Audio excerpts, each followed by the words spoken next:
that she was in a rut and she was really bored. So she said, would you mind going on vacation with me? Well, I love to travel, so that was easy. And it was actually perfect timing because I just bought this world travel book. Well, we decided to look at it together, and within the pages, it just opened our eyes to how huge the world really is and what there is to see.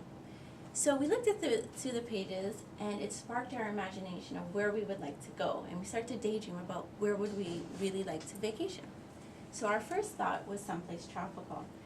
You know, the thought of the sun and the waves being very peaceful in the background was so nice and very enticing. But then through this book, we were like, well, which tropical place should we go? In British Columbia, we found that a lot of people decide a tropical place should be Hawaii, whether that be Waikiki, Maui, or any of the other little islands, or along the west coast of Mexico, such as Cabo San Lucas, Puerto Vallarta, Acapulco, Mazatlan. Whereas the East Enders, they tend to do all-inclusive resorts down in the Caribbean, such as Jamaica, Cuba, Dominican Republic, or the east coast of Mexico, such as Cancun. But then flipping through the pages, we're like, wow, there's all these other little islands, lesser known, but nonetheless still beautiful. St. Kitts, St. Lucia, Montserrat, Martinique, Grenada, Dominica. It was all so overwhelming, like, where should we go? And then we thought, while the sun might be enticing and getting a tan, why don't we try the most bang for our buck and go see as many countries as we can?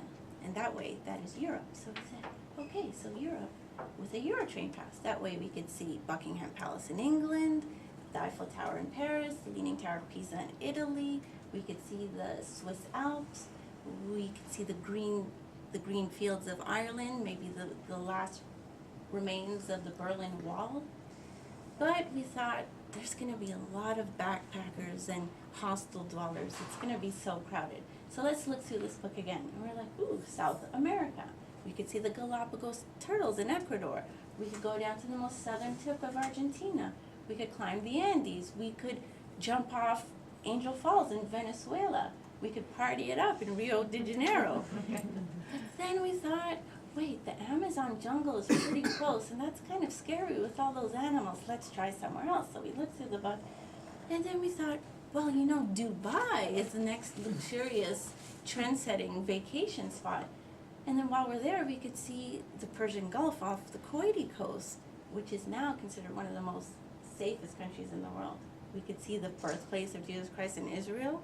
We could see the Muslim mosques in Turkey and Jordan. We could do a camel trek in the Sahara Desert in Morocco. We could see the Great Pyramids in Egypt. But then we thought, wait a second, there's that war in Afghanistan. It's pretty intimidating. Let's go again. The Far East. We've got, you know, the Great Wall of China.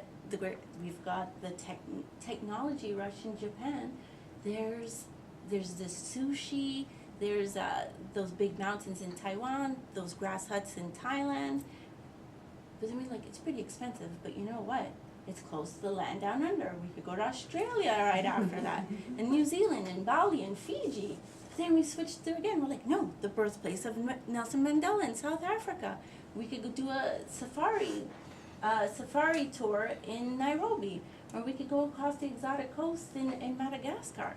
So we figured, oh my gosh, this is also overwhelming. We have this whole world before us, and where should we go?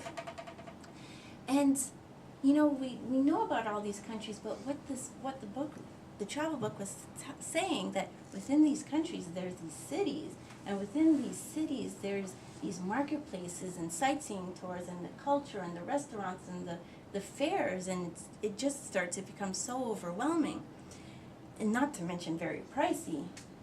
So all these places, you know, they seem so exotic, but to the rest of the world, we thought North America is exotic.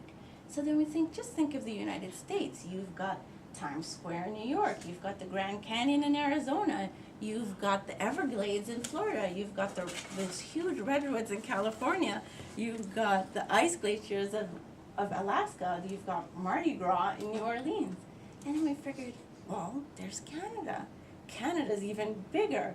You've got, if you're lucky, you've got the Northern Lights in the prairies, you've got the fishing towns in Newfoundland, you've got the idyllic life in Prince Edward Island, you've got the old Port and Jazz Festival in Montreal, you've got the rodeo in Calgary, you've got Jasper Park, beautiful Jasper Park, you've got Niagara Falls in Ontario.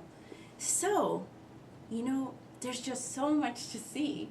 And then we figured we could do an around the world trek, but why not try doing something adventure in our own backyard? And we figured, you know, there's Blackcomb and Whistler Mountain is considered the best mountains in the world to ski. The Rockies are world renowned. The Okanagan Valley is the most sophisticated place to drink wine.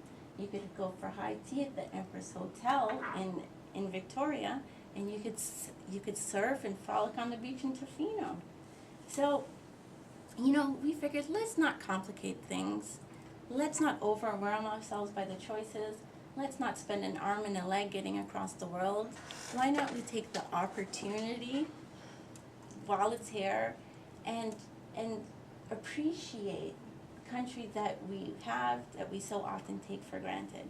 So instead of going an amazing trip around the world, we did our best expediency to go to Chapters and pick up a travel book on beautiful British Columbia, and let's spend our travel dollars right here. And you know what? That's what we did, and we made an itinerary right away, and we're up next to go. Thank you, madam.